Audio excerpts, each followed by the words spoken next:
এই শীতকালে কিন্তু বেশ টাটকা টাটকা নানা রকম সবজি পাওয়া যায়। সেই সবজি দিয়ে আর অল্প একটু চিংড়ি মাছ দিয়ে একটা দুর্দান্ত স্বাদের রেসিপি আমি আপনাদের সাথে শেয়ার করব। এই নতুন ধরনের রেসিপিটি খেতে কিন্তু বেশ ভালো লাগে। আপনারা ডিনারে রুটির সাথেও কিন্তু খেতে পারবেন। প্রতিদিন একই রকম ডাল তরকারি দিয়ে রুটি খেতে কিন্তু কারোরই ভালো লাগে না, তাই মুখের স্বাদ পাল্টাতে আপনারা কিন্তু একবার এই রেসিপিটি বানিয়ে দেখতে পারেন। তো চলুন বেশি দেরি না করে ঝটপট এই চটজলদি রেসিপিটি দেখে নেওয়া যাক। আর আমার ভিডিও যদি আপনাদের ভালো লেগে থাকে তাহলে অবশ্যই আমার চ্যানেলটি সাবস্ক্রাইব করে আমার পাশে থাকবেন। আমি দুদিন অন্তর নতুন নতুন রান্নার ভিডিও আমার চ্যানেলে পোস্ট করে থাকি। এখানে আমি ফুলকপি, গাজর, ক্যাপসিকাম আর বাঁধাকপি নিয়েছি। গাজরটা কিন্তু গোল আর পাতলা করে কেটেছি, ফুলকপিগুলো অল্প একটু ছোট ছোট, আর ক্যাপসিকাম আর বাঁধাকপিটা কিন্তু একটু বড় করে কেটে নিয়েছি। আর নিয়েছি প্রায় 100 থেকে 150 গ্রাম মতো চিংড়ি মাছ। চিংড়ি মাছটাও কিন্তু খুব ভালো করে ধুয়ে পরিষ্কার করে নিয়েছি। তো প্রথমেই একটা প্যানের মধ্যে নিয়েছি 1 চামচ মতো তেল। তেলটা যখন গরম হয়ে আসবে তখন এর মধ্যে দিয়ে দেব ফুলকপি আর গাজরগুলো।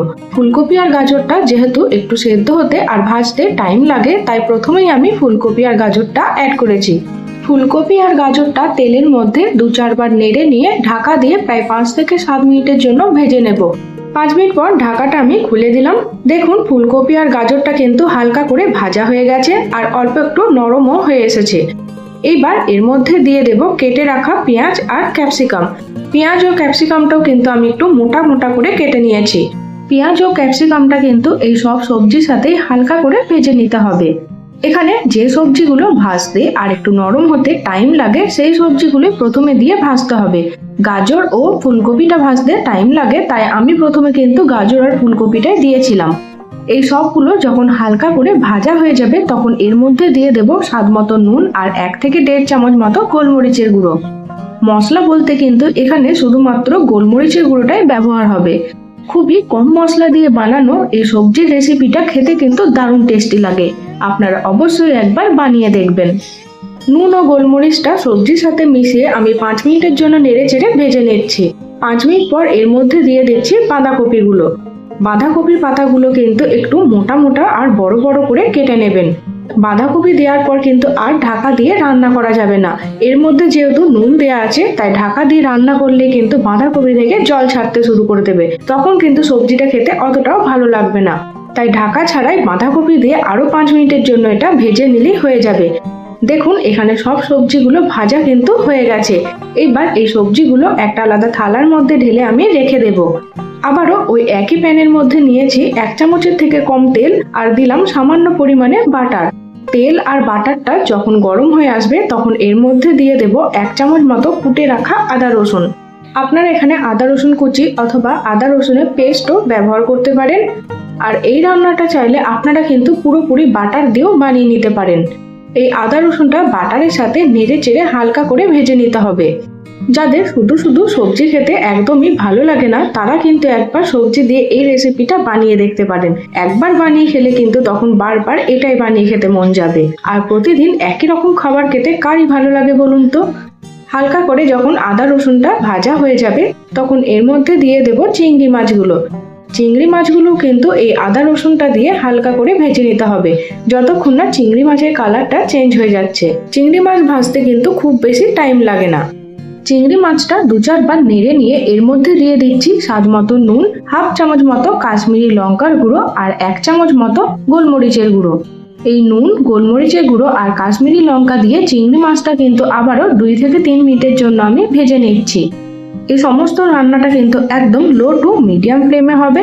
হাই ফ্লেমে রান্না করলে কিন্তু এই মশলাগুলো ধরে যেতে পারে। দেখুন এখানে চিংড়ি মাছ ভাজা কিন্তু হয়ে গেছে। এইবার এর মধ্যে দিয়ে দেব আগে থেকে ভেজে রাখা সব সবজিগুলো। এক এক করে এর মধ্যে দিয়ে দিচ্ছি 1 চামচ মতো টমেটো সস, 1/2 চামচ মতো গ্রিন চিলি সস আর 1/2 চামচ মতো সয়া সস। আপনারা এখানে নিজেদের পছন্দ মতো যে কোনো সস দিতে পারেন। এই সমস্ত সস আর চিংড়ি মাছ দিয়ে সবজিগুলো কিন্তু খুব ভালো করে নেড়ে চেড়ে মিশিয়ে নিতে হবে। চিংড়ি মাছ দিয়ে এই সবজির রেসিপিটা বানাতে কিন্তু খুবই কম টাইম লাগে। আর বাড়িতে থাকা যে কোনো শীতকালীন সবজি দিয়ে আপনারা কিন্তু এটা বানিয়ে নিতে পারবেন। আর এর মধ্যে পছন্দ হলে কিন্তু আপনারা নিজেদের মতো যে কোনো সবজি অথবা চিকেন বা ডিমও দিতে পারেন। ডিনারে গরম গরম রুটির সাথে যদি এই সবজির রেসিপিটা থাকে তাহলে ডিনার কিন্তু একদম জমে যাবে। দেখুন রান্না কিন্তু প্রায় হয়ে এসেছে। সবার শেষে এর ওপর থেকে ছড়িয়ে দিচ্ছি কেটে রাখা পেঁয়াজ পাতা।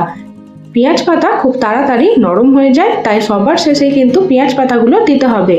আর এটা দেওয়ার পর 2 মিনিটের জন্য নেড়ে চেড়ে নিলেই কিন্তু চিংড়ি মাছ দিয়ে সবজি ফ্রাই আমাদের একদম রেডি হয়ে গেছে।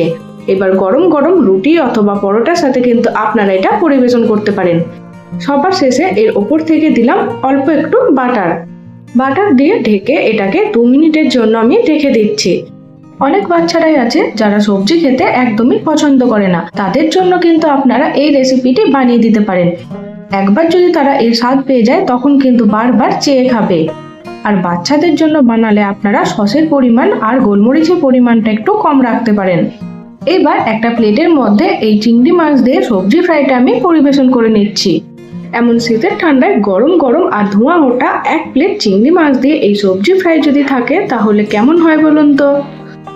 তো আমার এই দারুণ স্বাদের আর একদম নতুন ধরনের চিংড়ি মাছ দিয়ে এই সবজি ফ্রাইয়ের রেসিপিটি আপনাদের কেমন লাগলো অবশ্যই কমেন্ট বক্সে জানাবেন। আর আমার ভিডিও যদি ভালো লেগে থাকে তাহলে অবশ্যই আমার চ্যানেলটি সাবস্ক্রাইব করে আমার পাশে থাকবেন।